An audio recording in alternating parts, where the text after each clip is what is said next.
আপনাকে ঘরের মধ্যে খেতে বসলে সুন্নাহ আদায় করতে হবে। আজ ঘরে ঘরে কোনো সুন্নাহ নাই, শুধু ইশক আর মোহাব্বত মুখের মধ্যে, হবে না। এরপর সিদ্দিক আকবর, আপনি জানেন সিদ্দিক আকবরের অবস্থা কি? আপনি অবাক হয়ে যাবেন। সিদ্দিক আকবর এমন এক ব্যক্তিত্ব যিনি নামাজে দাঁড়ালে পাখি কনফিউজ হয়ে যেত এটা গাছ না মানুষ।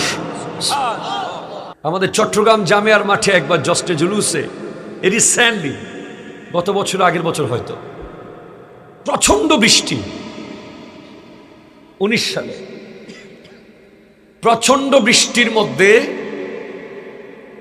নামাজ আদায় করেছে মুসল্লিরা, যাদের কপাল সিজদা করার সময় কাদার ভিতর ঢুকে গিয়েছিল। অনেকে পানির ভিতরে সিজদা করেছে, পানির ভিতরে রুকু করেছে। এই হুজুর ছিলেন। তো আমি সেদিনের দৃশ্য দেখার পরে I am strange, what is this? কেন কেন তারা কাদার ভিতরে সিজদা করবে? কেন তারা কাদায় বসে যাবে? তারা নামাজ পড়ে পড়তো, ঘরে গিয়ে পড়তো। বলেন না, লা ইয়াজতামিউ গুবারুন ফি সাবিলিল্লাহি ওয়া দুখানু জাহান্নাম। আল্লাহ রাস্তায় নামাজ পড়তে গিয়ে তুমি যদি গায়ের মধ্যে কাদা লাগাইতে পারো, তুমি তো সাকসেস হয়ে গেলা।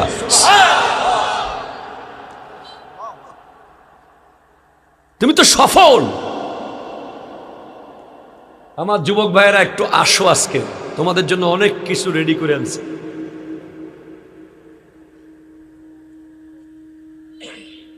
আল্লাহ তাআলা আমাদের কে এগুলো বুঝার তৌফিক দান করুন। আমি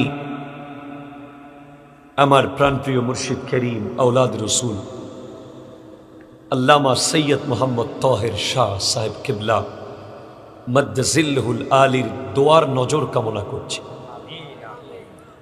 এবং এ বিশ্বে যত হক্কানি ওলি আল্লাহ, হক্কানি, ভণ্ড নয়, আওয়াজ কিন্তু করতে হবে ভাই, চলে